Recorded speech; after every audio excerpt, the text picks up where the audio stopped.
दुनिया में आपने ऐसी बहुत सारी घटनाएं सुनी होंगी, देखी होंगी, जहां पर आतंकवादियों के ज़रिए आम लोग मारे जा रहे हैं, जहां पर उन पर अटैक हो रहा है, नरसंहार हो रहा है। पर अब समय ही बदल गया, पिक्चर ही बदल गई है। जहां पर आम नागरिक मारे जाते थे, वहां पर अब आतंकवादी मिलिटेंट्स मारे जा रहे हैं, वो भी गुट की संख्या में। एक हिसाब से मैं नरसंहार ही कह सकती हूँ इसका, जो सही भी है, क्योंकि जो लोगों को दहशत में रखते थे आज वो खुद ही दहशत में हैं। उनको समझ में नहीं आ रहा है कि अगर हमने अपने घर के इक्विपमेंट्स को यूज़ किया, कहीं वो ना फट जाए। जिस तरीके से वॉकी टॉकी, फ़ोन और फिंगरप्रिंट डिवाइसेस फट रहे हैं, उनके लिए डरना भी स्वाभाविक है और डरना भी चाहिए। चलिए इस अटैक की एक एक कड़ी को समझते हैं और कैसे इजराइल ने बिना इनकी कंट्री में घुसे ही इनके 3000 लोगों को घायल कर दिया और एक ही झटके में 100 से ज़्यादा लोगों को मार दिया। बस इस पूरी घटना में एक दुखद बात यह है कि इसमें आम लोग भी मारे गए हैं। इस कहानी की शुरुआत होती है 1995 से, जब हमास का एक मेंबर याहिया अयाश, जो अब तक कई सुसाइड बॉम्बर में इन्वॉल्व था, इसमें 100 से ज़्यादा इजरायली मारे गए थे, ऐसे बॉम्बर का ये लीडर था। एक दिन उसे एक कॉल आई जो उसके पिता की थी। उसने कॉल रिसीव करी। कॉल रिसीव होने के बाद उसमें एक्सप्लोजन हुआ और उसके परखच्चे उड़ गए। फिर ये न्यूज़ जो है पूरे हिजबुल्लाह में फैल जाती है कि उन्होंने फ़ोन में ऐसा कुछ डिवाइस लगाया जिसके बाद ब्लास्ट हो रहा है, फ़ोन का यूज़ करना छोड़ देते हैं। इसके पीछे मोसाद का हाथ है, ये हिजबुल्लाह ये कह रहा था।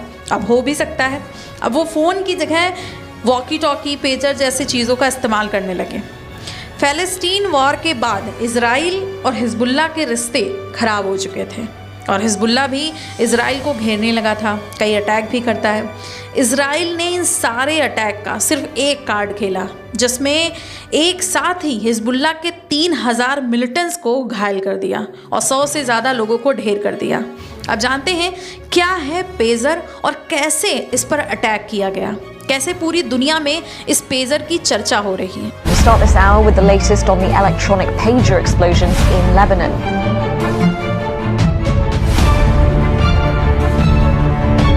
Israel's Mossad spy agency placed explosives. Hundreds of Hezbollah fighters have been injured by their communication devices exploding.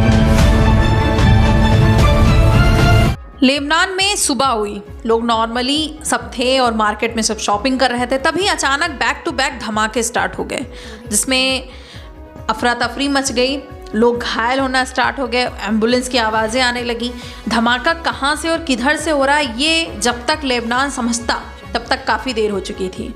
अब आप ये सोच रहे होंगे कि ये पेजर है क्या चीज़ जिसने एक ही झटके में लेबनान के 3000 से ज़्यादा लोगों को घायल कर दिया। पेजर 1950 से 1960 के बीच में आया था मार्केट में और 1980 आते आते इसका यूज़ काफ़ी बढ़ चुका था। लेकिन जब फिर फ़ोन आता है तो पेजर का इस्तेमाल कम हो जाता है और लोग फ़ोन की तरफ बढ़ जाते हैं। लेकिन हिजबुल्लाह के लिए बेहतर था पेजर। कारण ये है कि इसे ट्रैक नहीं किया जा सकता। इसी वजह से हिजबुल्लाह ने अपने मिलिटेंट्स में पेजर का इस्तेमाल को बढ़ावा दिया। पेजर का काम करने का तरीका काफ़ी यूनिक है। जैसे एक कोड भेजा जाता है पेजर पर, वो उस सिग्नल के कोड से वेरीफाई कराता है और वेरीफाई होने के बाद उसके बाद ही उस मैसेज को सभी मिलिटेंट्स में सर्कुलेट कराया जाता है। अभी तक इसे ट्रैक करना बहुत मुश्किल था। अभी जितने भी पेजर फटे हैं, ऐसे में ये सारे पेजर ज़्यादातर उस इलाके से हैं जो इजराइल के बॉर्डर के टच में हैं, जिसने हिजबुल्लाह बार बार कह रहा है कि इसके पीछे इजराइल की एजेंसी मोसाद का हाथ है। अब पूरी दुनिया को पता है कि इसके पीछे मोसाद का ही हाथ है, इजराइल का ही हाथ है।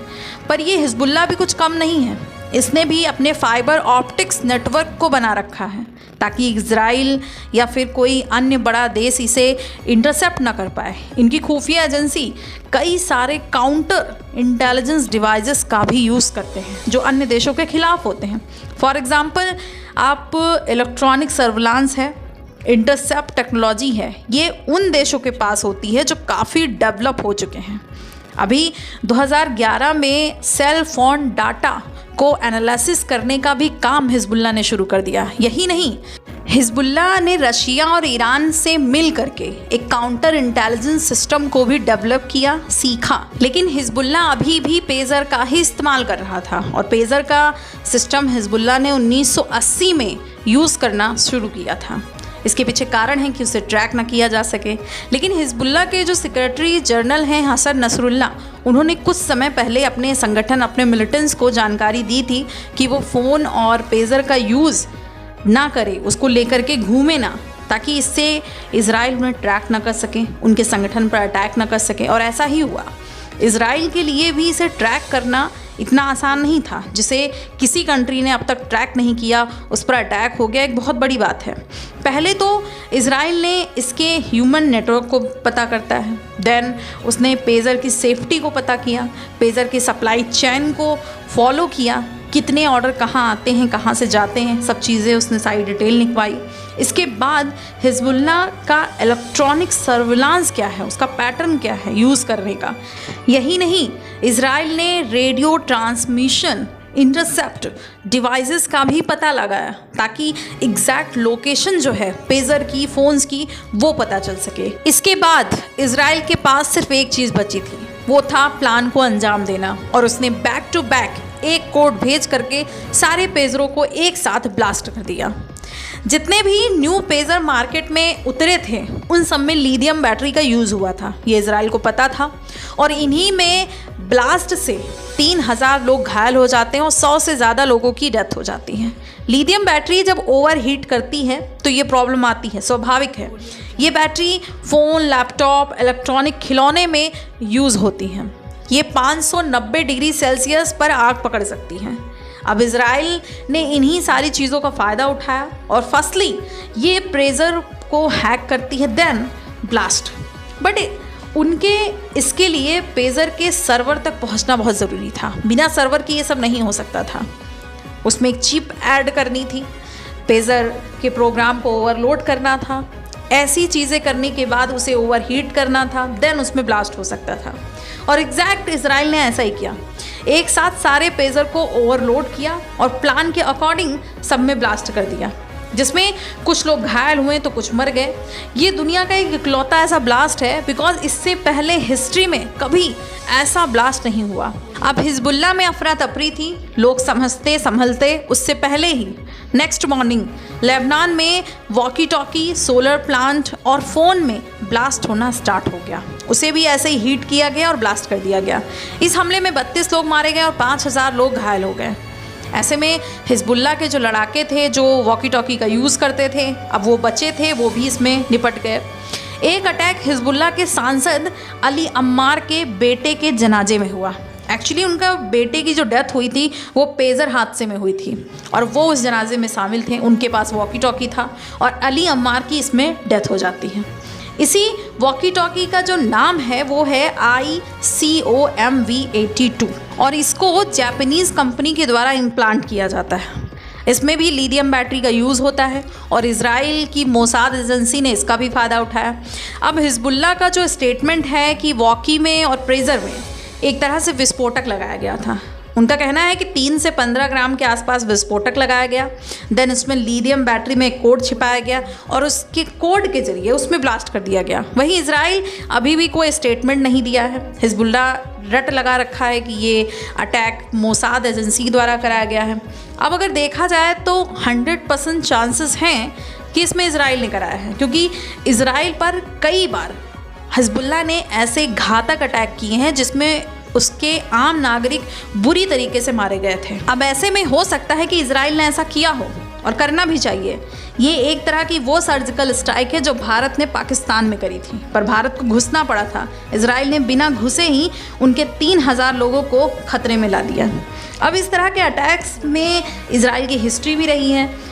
अब ऐसे अटैक अमेरिका भी आज तक नहीं कर पाया जो इजराइल की एजेंसी मोसाद ने कर दिया। मोसाद के नाम भी ऐसे कई अटैक्स हैं जो सस्पेंस, थ्रिलर और सीक्रेट अटैक्स के रूप में जाने जाते हैं। और ये कोई पहला अटैक नहीं है जो इजराइल ने किया हो मार्केट चेन को तोड़ करके। इससे पहले भी ईरान ने जब मिसाइल मंगाई थी तो उस मिसाइल में इजराइल ने स्टंक्सनेट का यूज़ किया था। ये एक तरह का वायरस था जिसके बाद जब वो मिसाइल ईरान पहुंचती है तो उसमें खुद ब खुद ब्लास्ट हो जाता है।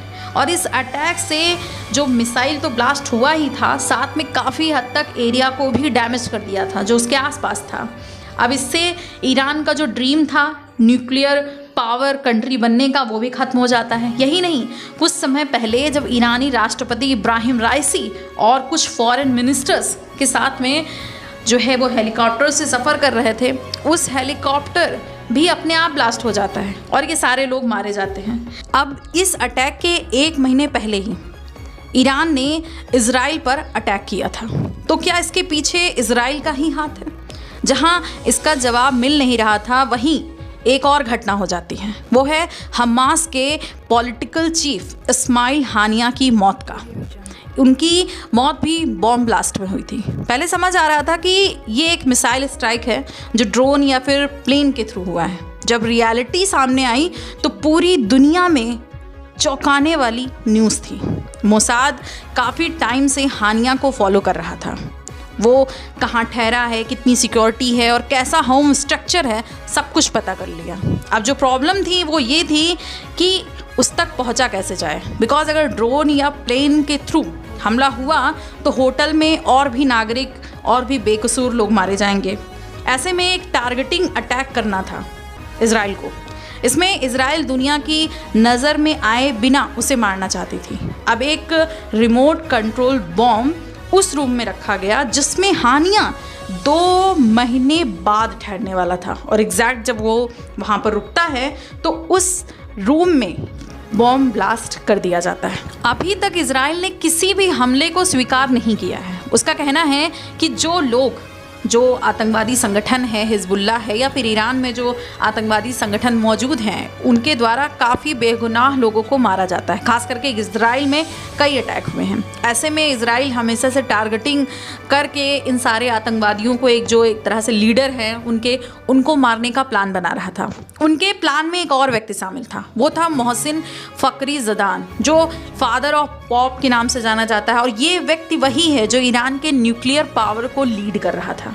इजराइल ने लगभग कई महीनों से जो है मोहसिन को सर्विलांस पर रखा था, टारगेट पर रखा था, पर कोई बहुत बड़ा प्रूफ नहीं मिल रहा था। तभी उनकी जो सीक्रेट आर्मी होती है उसने बताया कि 27 नवंबर को जो ये फ़खरीज़ादा है ये आने वाला है, एक हाईवे से गुजरने वाला है। मोसाद ने अपनी वहाँ पर एक पिस्टल, एक मैगज़ीन रखता है जिसका नाम होता है AI assisted satellite operated magazine. इस मैगज़ीन को कमांड जो मिलता है वो 1000 किलोमीटर दूर से इजराइल की एजेंसी मोसाद ने देता है। और मोसाद के देने के बाद में ये अटैक करता है और मोहसिन के परखच्चे उड़ जाते हैं। अब मोहसिन को मारने के पीछे कारण ये है कि अगर ये नहीं मरता तो ये ईरान का न्यूक्लियर पावर को बना लेता, जिसके बाद इजराइल के लिए एक बहुत बड़ा खतरा हमेशा इजराइल पर रहता। इसीलिए उसने इसे टारगेट किया और इसे मार दिया। जो इजराइल आज दिख रहा है वो ऐसा नहीं था। हिस्ट्री में इजराइल पूरी दुनिया के लिए कृषि के टेक्नोलॉजी लॉन्च करता था जिसको लोग पसंद करते थे, फॉलो करते थे। लेकिन इजराइल जैसे जैसे अपने फ्यूचर की तरफ बढ़ता है, हिजबुल्लाह और ईरान के जो मिलिटेंट्स होते हैं वो उस पर अटैक करते हैं, जिसमें इजराइल के काफ़ी आम नागरिक मारे जाते हैं। इसके बाद इजराइल ने कई ऑपरेशन लॉन्च करे, कई मिलिटेंट्स ऑपरेशन जो है चलाएं, जिसके अंतर्गत जो हिजबुल्लाह थे उनके लोग मारे गए। ईरान में जो मिलिटेंट्स थे उनको भी उसने मार गिराया। तो ये इजराइल के लिए एक बड़ी कामयाबी है। अगर आपको ये वीडियो अच्छी लगी हो तो चैनल को लाइक करें, शेयर करें, सब्सक्राइब करें। मिलते हैं किसी नई घटना, किसी नई स्टोरी के साथ नेक्स्ट सीरीज़ में।